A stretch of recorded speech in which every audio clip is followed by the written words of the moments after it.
We welcome you to Forsyth Tech's Transportation Technology Center. As you take this virtual tour of the programs that we offer here, you'll get various aspects of skills that you may learn in each of the programs that we offer. We offer automotive systems technology, diesel and heavy equipment, race car technology, motorcycle mechanics technology, as well as collision repair, refinishing technology. If you find yourself interested in any of the programs and would like to take a tour, please reach out to Forsyth Tech or the Transportation Technology Center, and we'll be happy to answer any questions that you may have. Hello, I'm Philip Hopkins, Associate Professor here at Forsyth Tech in the Collision Repair Refinishing program. Today we are in the upholstery lab, and this is a custom automotive upholstery class. We're just going to hit some of the highlights of some of the projects that we cover while we're here. But the first thing we do is automotive seat upholstery, and kind of basically the breakdown of a seat. We disassemble these seats. We will remove the covers. We will, as you can see here, we've got an airbag deployment that took place here. And this is what you're going to find typical in the newer vehicles in a collision repair center that's had an impact that was severe enough to deploy the airbag. So in a collision repair center, these airbags have to be removed. But in order for that to happen, you've got to disassemble the seat, remove the cover, put in the airbag assembly, replace the control module, then reassemble the cover, and then put the seat all back together and then replace it into the vehicle. So that's one of the first things that we'll cover in the custom automotive upholstery class. And then we get into some more of the funner stuff. So a big part of what custom upholstery is wrapping shapes, whether it be door panels, armrests, custom consoles, with a piece of vinyl, leather, or auto body cloth. And basically this is one of those exercises that I have the students, we cut the shape out and then they wrap it. So they learn how to make the relief cuts, and ultimately what we were looking for is the piece to look like it's just been made this way and not actually handmade. But that's what they've done here. This is a student example from last semester. And we do all kinds of different shapes to get all the different aspects of wrapping an upholstery product that we make. And then we move on to some more fun stuff, and we go to building custom door panels. And the custom door panels, we start off with kind of a scaled down version of these door panels, and it may look something like this. Use different layers of foam to give you some depth on the panel, and then and one of the requirements is to build an insert with the design on the insert. Here's a design of the armrest, and then we go through the steps of building a custom armrest. So it's got relief cuts to give you that angle, and this is one of the cool projects that the students get to do, and we learn here while we're at Forsyth Tech. So here's some finished products that students have made. Actually, this is one of my current upholstery students, and he actually put some LED lighting in this. This is kind of a cool option for the aftermarket custom automotive upholstery world. So this was one of the finer examples of what's possible. Here's some other examples of past semesters, as you can see there. And then here's another current student that did multiple layers to give it that depth. And these are all student designed, student built custom door panel examples. But thank you for stopping by the custom upholstery class here at Forsyth Tech, and if you got any questions, please feel free to reach out and ask. Welcome back. Here at Forsyth Tech, we strive ourselves on teaching skill sets to our students that's going to help them be successful in their career paths after completing the program. So one of those other skill sets we love to teach here at the school is headlight restoration, and we have tried and used many different types of headlight restoration kits, but we have found 3M makes a great one. It's super simple, easy to use, and anybody can do it, but there's definitely the process of going through each step to make it happen. So over time, what happens is the sunlight breaks down the plastic on a headlight assembly, and what happens is the UV rays just break it down. A lot of times they'll get yellowed, kind of like we do on this corner here, but following the steps, and this is what we love to teach our students, the first step of restoring this headlight is to properly wash it, clean it, and then we go into actually sanding it. We're going to sand it with 500 grit sandpaper. Typically we're going to use a dual action type sander, put on our 500 grit sandpaper, sand the whole headlight. Then the next step is go through to remove those 500 grit scratches, is go in and do an 800 grit sand. And we'll sand the whole with 800 grit again with the dual action sander. Then to follow it up with 1,000 grit, and then ultimately finish it off with 3,000 grit sandpaper. And what that's going to do for us is give us a nice, smooth, clean, no yellow, it just be a hazed look. So at that point, we'll take our 3M headlight clear coat, open up the package, apply the wipe, and this is the finished product, is what the end result is. But here, like I said, in the collision repair program, we want to teach you skill sets that's going to help you be successful in a career following your time here in the program. Thank you very much. We're going to go through some steps on how to do a plastic repair to a bumper assembly. This is actually a bumper that's been cut in half, and all types of different types of damage can occur in a bumper assembly. And this is something in the collision repair industry that our students are going to be expected to know how to do. So we take them through several different types of repair techniques, as well as the different methods that are used currently in the industry. So today we're going to demo a couple of those different techniques, just kind of an abbreviated repair how-to process. But first of all, we got like a simulated gash right here in this bumper assembly. So what I'm going to do is, and it goes all the way through to the back side of this assembly. So first thing we're going to do is we're going to properly clean that bumper. So I got some adhesive, it's some Sim-Solve, kind of a wax and grease type base remover. I'm going to wipe this area clean, gets any of the residue off that soap and water will not remove. So once we've got the area clean, then we're going to need to go ahead and just start prepping the area. The technique we're going to show today is going to be a airless plastic welder. So basically what this is going to do is melt a piece of the plastic back into that groove that we've got here on this bumper assembly. So this is a polyvance unit, and we're basically just going to run through, make sure the iron is hot enough, and I'm just going to melt this new piece of plastic right into that hole to create this repair. All right, here we go. Our iron is good and hot, and we are ready for the repair area. As I'm melting this piece of plastic, I'm sticking it through this filler hole, the tube neck, and I'm just melting this plastic right into that repair area. It's going to give us a solid repair, front side and back side. We always typically start with the rear side, the back side of the panel first in the repair process, and then we'll finish it off on the front side using some slightly different techniques. All right, so now we've got a repair material in the inner crack. I'll turn this tool off, and now we're going to go ahead, let this repair area kind of cool, and then once it cools, then we're going to use a sander, sand it down. Then I'm going to demonstrate using some product called Bumper Bite. It's actually a flexible body filler that we can just put a glaze coat over, and then it'll be ready. This repair area will be ready for sanding and then priming and then ultimately painting. We'll let this repair area cool just a minute, and then it'll be ready for a sand. So here, as that's cooling, I'm going to go ahead and show you this one. This would be something that, this is what it would look like after we've sanded it. So I'm going to go ahead and feather edge this area out, and I'll go ahead and mix up and apply some Bumper Bite over this repair area right here.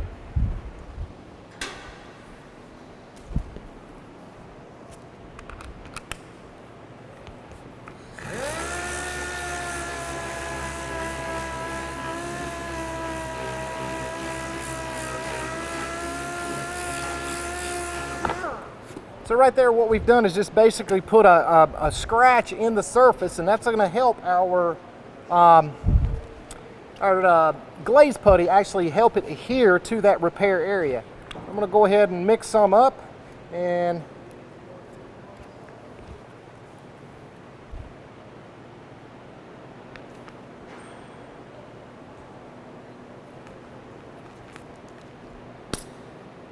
there we go.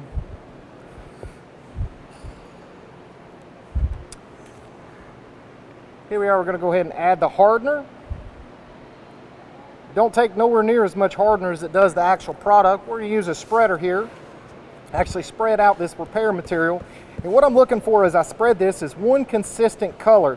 It should be a kind of a light blue once it's thoroughly mixed, making sure that there's no streaks. And it's just one good consistent color. It's not white, it's not blue. It's a more of a lighter shade of a blue. So now I've got my material thoroughly mixed. I'm going to go ahead and apply it onto our repair area.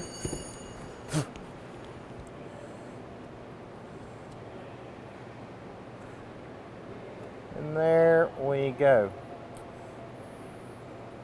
So once this product dries, usually takes about 15-20 minutes. It's dependent upon temperature and humidity. In a good hot humid day like today, it will not take so long for it to cure.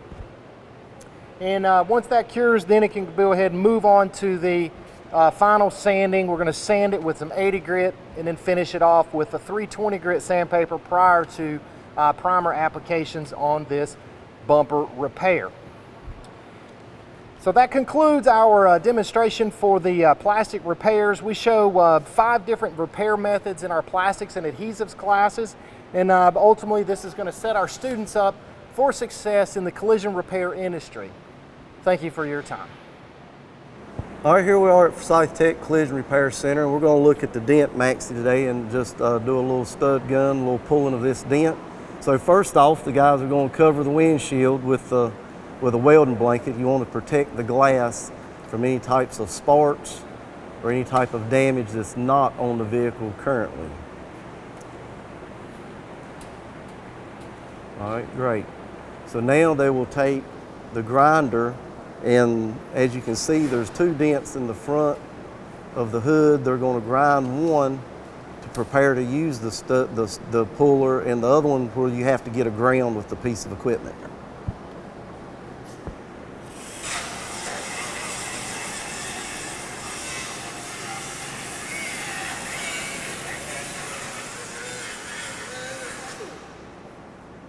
All right, great.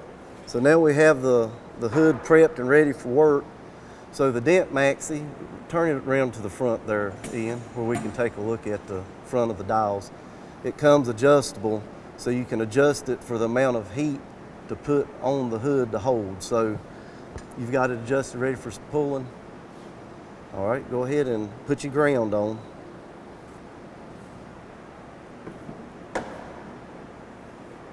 And then you can go ahead and pull.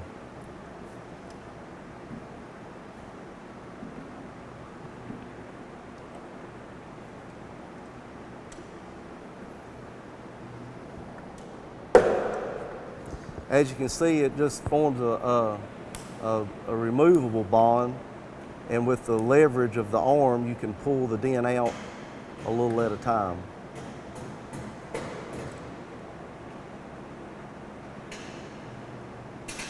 Okay, let's take a look at that, Ian.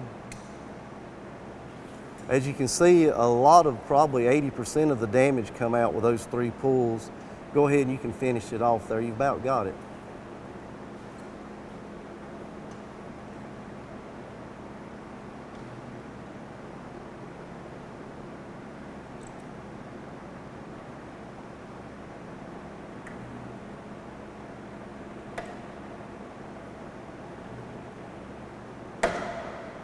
Looks good.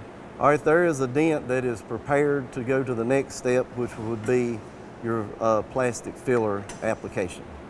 We're going to just go over a basic tire change, and this is applicable to any vehicle. So first, you would take the jack, and we've done this. You'll put the jack on a mounting point, verify that it's where it's supposed to be. You don't want to jack through the floorboard or anything.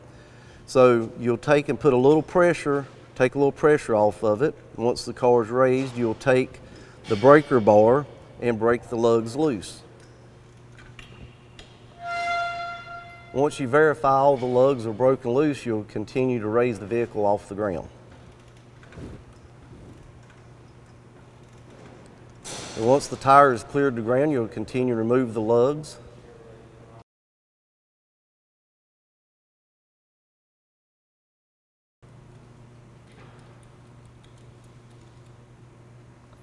Once you've removed the lugs from the vehicle, you'll remove the tire and wheel, and depending on if you're on the side of the road or in a shop, most of the time in a shop you'd have a jack stand under here, but you can place the tire and the wheel underneath the vehicle in case of a jack failure.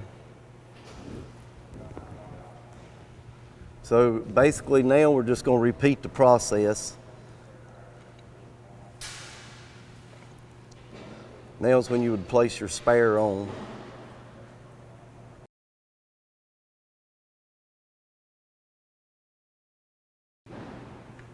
Once you've hand started the lugs, take your tool, your pull bar, and just give them a little snugging before you place it on the ground.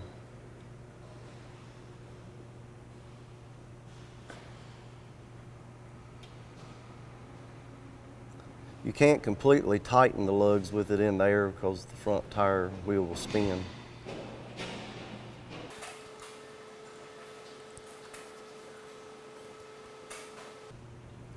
Okay, now let the vehicle back down onto its weight.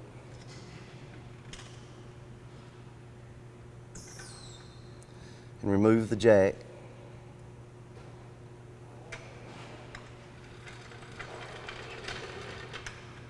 Then go back and verify and torque the lugs to spec.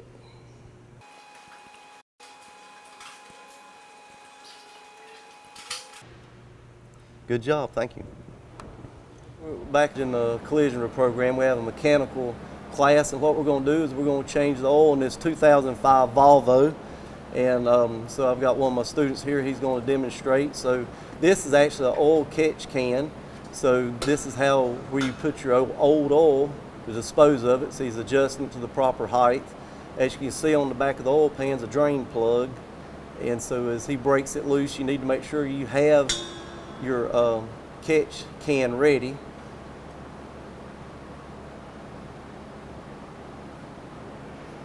Now you want the vehicle warm, not hot. If it's hot, it can burn you, but you want it warm to where all the oil drains out freely.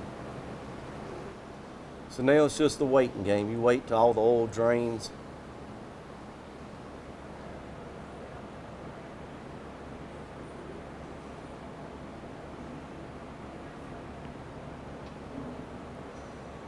And now we're putting the plug back in. This is very critical that you do not over torque or over tighten.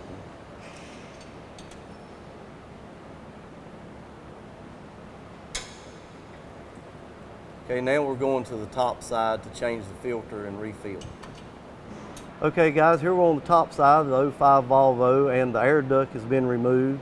And now the student is going to take the canister apart. This car has a cartridge type filter. So once this broke loose, he will take it off by hand.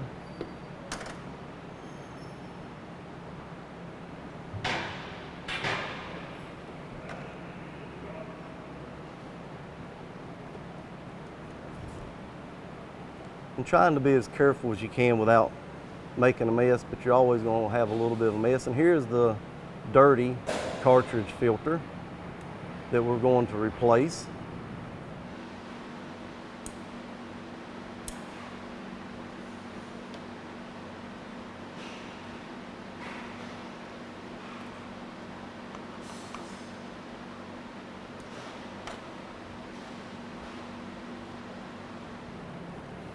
So once that's snug, we'll go ahead and put the oil in the engine.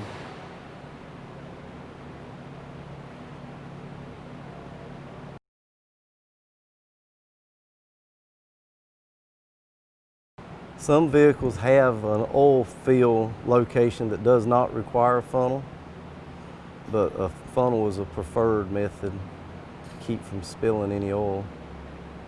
This concludes our oil change. All that's left is to make sure everything is torqued and check the capacity and reassemble the air duct, and it'll be complete. Today we're going to do a little demonstration on refinish. This is automotive refinishing. I'm going to do a sample panel here that's going to have a base coat and a clear coat.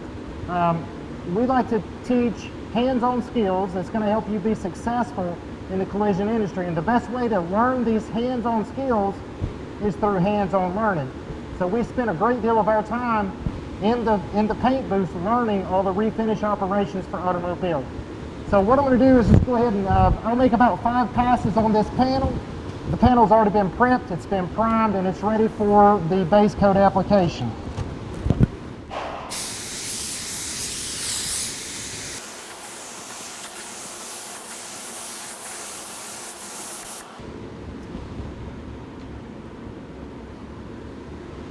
So there is the first coat of base coat application.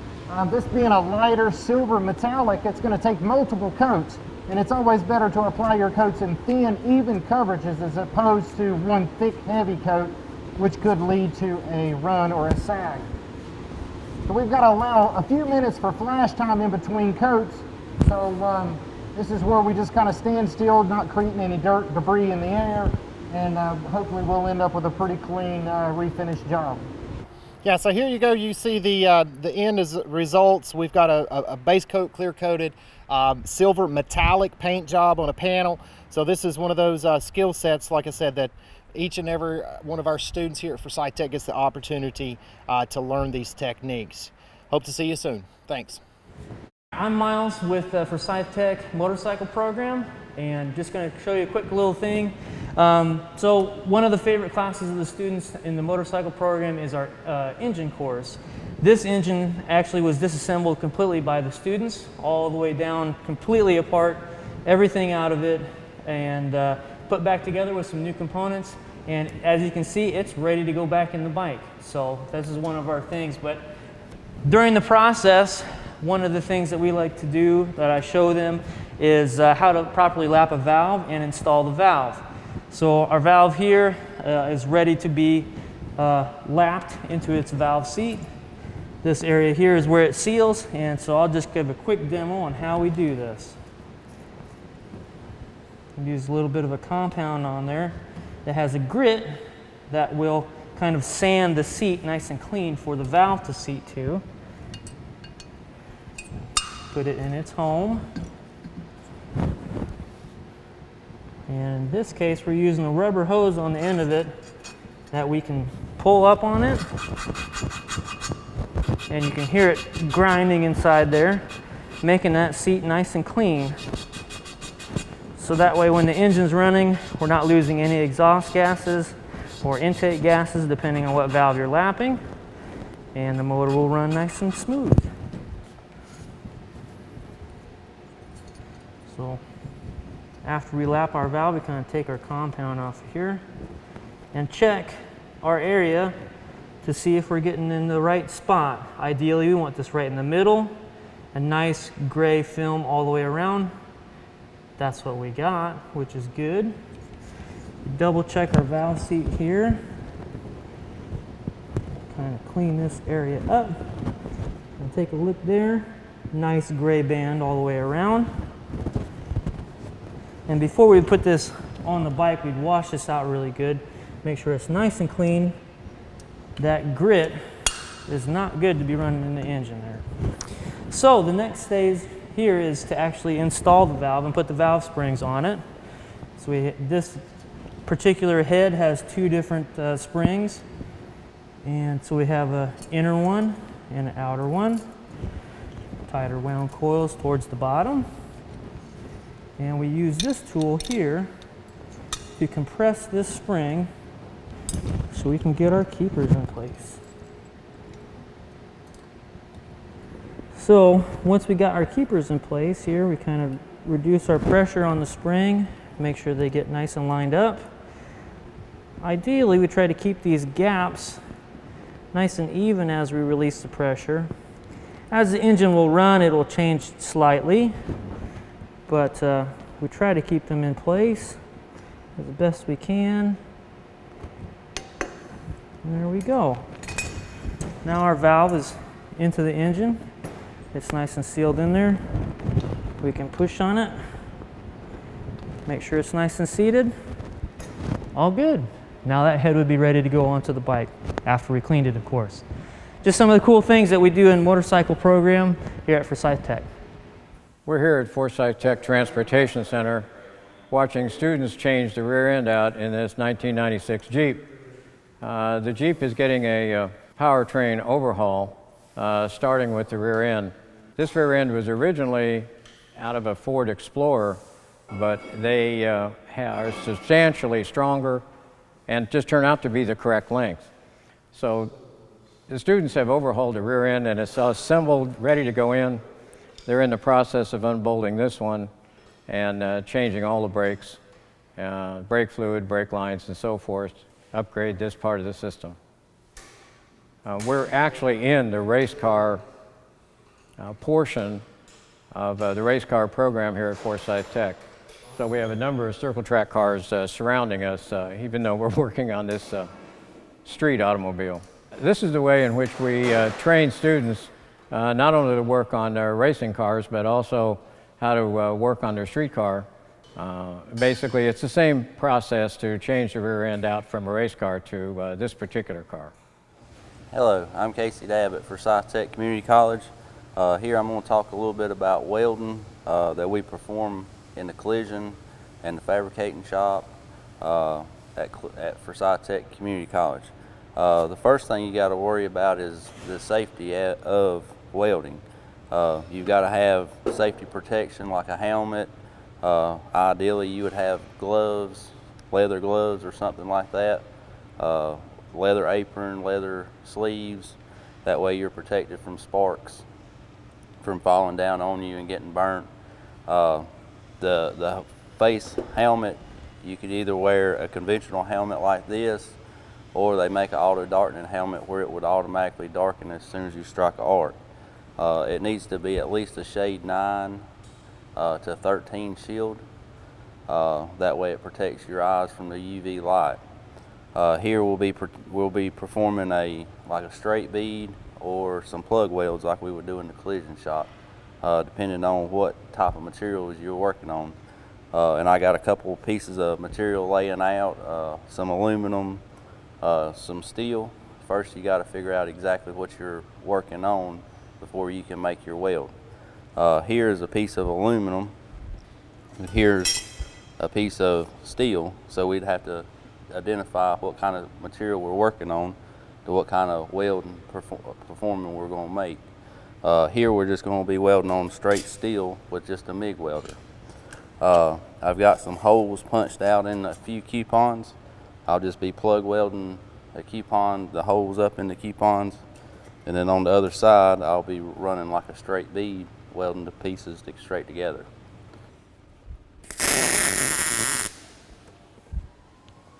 Okay, I'm going to weld another one.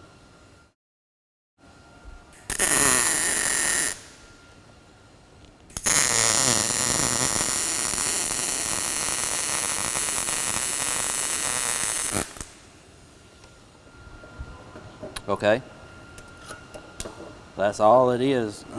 And we would use this kind of welding like joining quarter panels, door skins, doing floor pans, trunk pans, stuff like that. That would be where you would find a plug weld being performed. Here's a straight bead. As you can see, I run 2 separate ones. The first one got a little bit too hot and it just blowed a hole. That's one of the problems you'll run into trying to run a straight bead on thin sheet metal. Another problem is you can see how it's distorted the metal from the heat that it's put in just running those short little straight beads. But there would be another process or another type of welding that you would perform in the collision or fabrication shop, depending on what kind of material thickness you would be welding on, working on.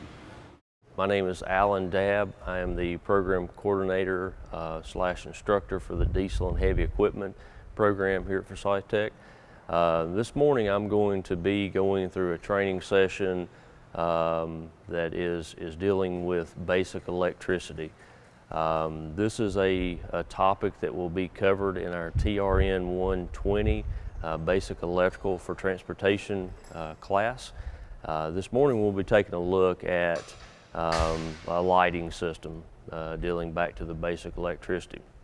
So I'll get started. With any the basics to any electrical systems will consist of our power supply, which in this case will be a 12-volt power, and a ground to our system. From there, we're going to take a look at some other components that are inside of this system. We need a way to switch the power on and off. The circuit needs to be protected, and we'll do that with a fuse. The fuse is a fail-safe, so if something goes wrong, that'll be the component that fails. And once again, the switch is going to be the component that's going to give me the ability to turn the system on and off. One side of the system is going to represent basically a parking light or a running light. Inside of that bulb, there's two elements.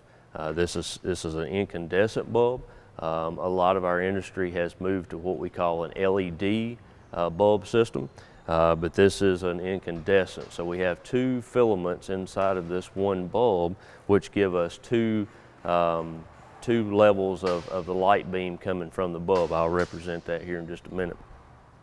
From that, we are going to also be able to signal that light on and off, representing maybe a turn signal. So I'll show that here in just a minute. But safety first. We always have to make sure that our power supplies are correctly fused. We went through that, and making sure we have the correct test tools. So in any electrical system, we want to make sure we're using the correct tools, and a multimeter of any sort would be a tool that we commonly use to check voltage, to check amperage, ohms of resistance. All those points of the system will be checked through the multimeter. We're using a fluke meter this morning to test voltage. So I'll go ahead and flip the switch to the on position. We can see that right away both of my low beam elements are going to illuminate. That's representing a tail light, a running light, maybe even a clearance light. That's going to be the level of light that we were achieving from this bulb. I'll go ahead at this point, while the low beam light is still on and in place, and I'm going to connect in my flasher or my signal relay, which will represent the turn signal. So we can see that the light now has a second beam lighting up, and that would be the turn signal, or in some cases the brake light. I'll do the same on the other fixture, and it's going to work just the same once I trigger that turn signal to illuminate through my flasher relay. That runs us through our basic electricity training this morning. Thanks for your interest. Good morning, my name is Philip Grimes. I'm an instructor here at Forsyth Technical Community College in the heavy duty and diesel program. One of the courses we teach here is our TRN 120 Basic Transport Electrical. And we use our live trucks, as you may have seen, as much as possible. We also use training aids. And this is a particular training aid that we would illustrate a heavy-duty electrical system, and in fact a cranking system. With this training aid in particular, we are able to explain, of course, the components, what makes up the component and how it operates in the system.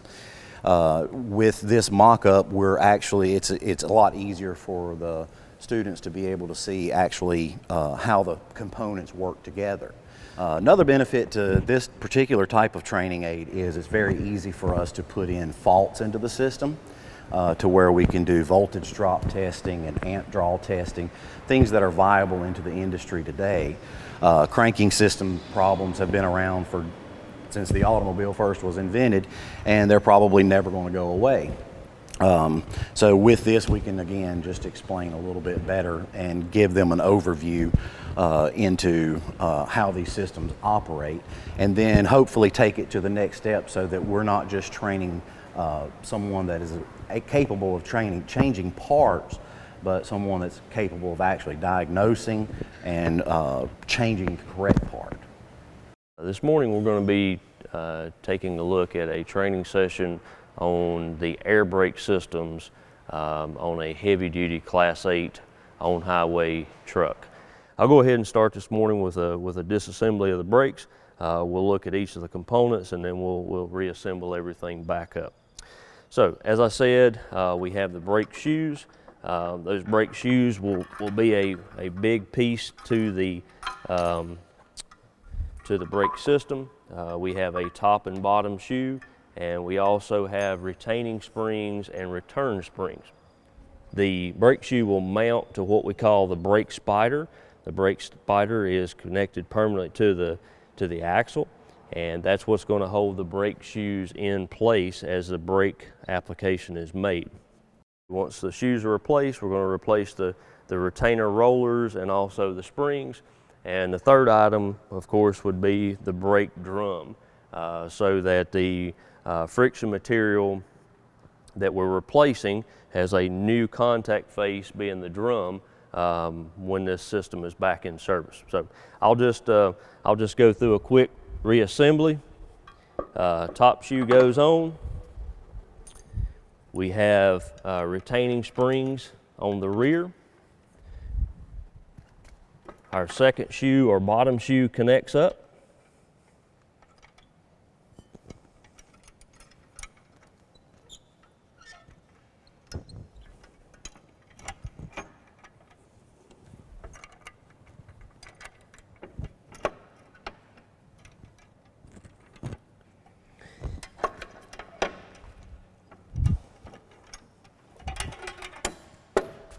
Flip the shoe around.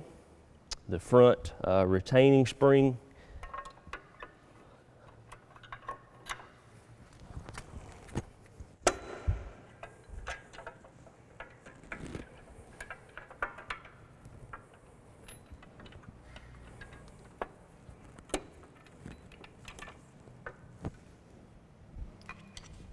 having the correct tool for the job is always important, so that we can ensure that we get these components connected up as they should be.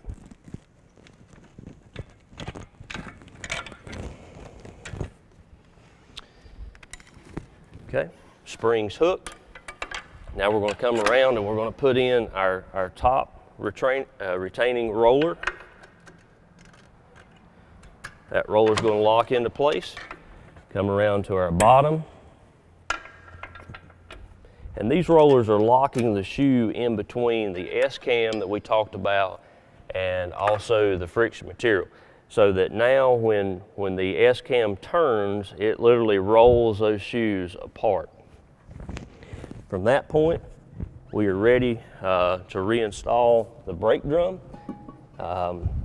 This component, with the duties that it has to be a very heavy-duty component. So having that component replaced and installed correctly is very important.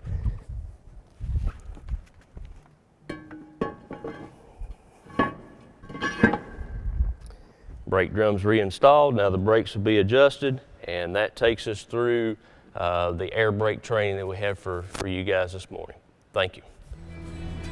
Thank you for being able to join us on this virtual tour of Forsyth Tech's Transportation Technology Center. We hope that you've enjoyed this glimpse into the programs that we offer and the skills that can be learned through them. Once again, if you're interested in learning more about the programs that we offer here at the Transportation Technology Center, please reach out to Forsyth Tech or the Transportation Technology Center, and we'll be happy to answer any questions that you may have.